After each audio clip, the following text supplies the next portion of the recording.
ఒక బ్రీఫ్గా చెప్పండి. జగన్మోహన్ రెడ్డి గారు ఇంకా మేనిఫెస్టో ప్రకటించలే. ఈ బహుశా యాత్రలో ప్రకటిస్తాడేమో. ఏదో అలాంటి మేనిఫెస్టో ఇలాంటి మేనిఫెస్టో అంటున్నారు వాళ్ళు. తెలియదు, మొత్తం మీద ఉంటుందిలే, అట్రాక్టివ్గానే చేస్తారు. చంద్రబాబు నాయుడు గారు ఆల్రెడీ సూపర్ 6 అని ప్రకటించారు.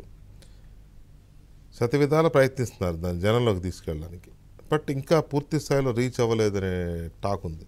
సూపర్ 6 చాలా అద్భుతంగా తయారు చేశారు మేనిఫెస్టో. చాలా మంచి పథకాలు ఇవన్నీ ఉన్నాయి. కానీ మీ అబ్జర్వేషన్ ఏంటి, జనంలోకి వెళ్ళిందా కూటమి మేనిఫెస్టో?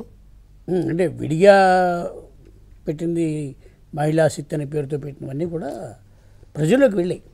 అంటే ఆశించిన రీతిలో వెళ్ళిందా లేదా అన్నది నేను అనేది అదే గవర్నమెంట్ని చేంజ్ చేసే రీతిలో వెళ్ళాలి, ఆ స్థాయిలో వెళ్ళలేదు.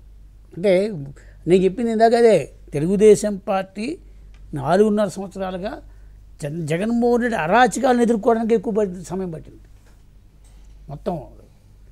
అంటే ఆ ప్రభుత్వం యొక్క కార్యక్రమాలని ప్రజలకు అందని కార్యక్రమాలు చెప్పే విషయంలో కానీ, తాను ఏం చేయదు. ఇప్పుడు అక్టోబర్లో స్టార్ట్ చేసిన స్కీమ్లు అవి అక్టోబర్లో అనౌన్స్ చేశారు. అవును, ఇవాళ మార్చిలో ఉన్నాం. అంటే 6 నెలల సమయంలో రీచ్ కావాల్సిన స్థాయిలో రీచ్ కాలేదు.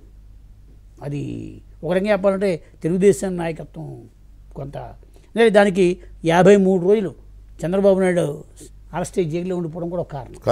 అవును, అది ఫ్యాక్ట్. అవును, మనం అది కూడా చూసుకోవాలి.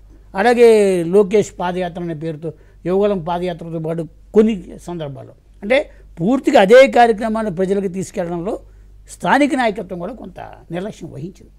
రాష్ట్ర స్థాయిలో వాళ్ళు ఆయన జైల్లో ఉండిపోవడం, ఆయన కొడుకు అతను బయటకు తీసుకొచ్చే ప్రయత్నాలు చేసుకోవడంలో కొంత జాప్యం జరిగింది.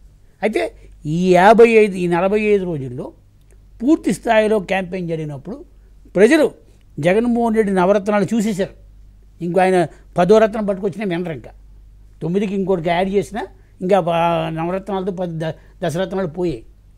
ఇక తెలుగుదేశం పార్టీ, జనసేన అంటే ప్రజలు ఏమో ఆలోచిస్తున్నారంటే ప్రభుత్వానికి ప్రత్యామ్నాయం. వీళ్ళు ఏ పథకాలు ఇచ్చారని చూడటం లేదు. మేనిఫెస్టోలు చూసుకుని చేసినది ఒకటే మేనిఫెస్టో, జగన్ దింపడం. వాళ్ళ సంక్షేమం రూపాయి ఇచ్చాడా, 10 రూపాయలు ఇచ్చారా, ఈయన మళ్ళీ ఇస్తాడనే దృష్టిలో లేరు. జగన్ ఎలా దింపాలి, అది ఏకైక మేనిఫెస్టో.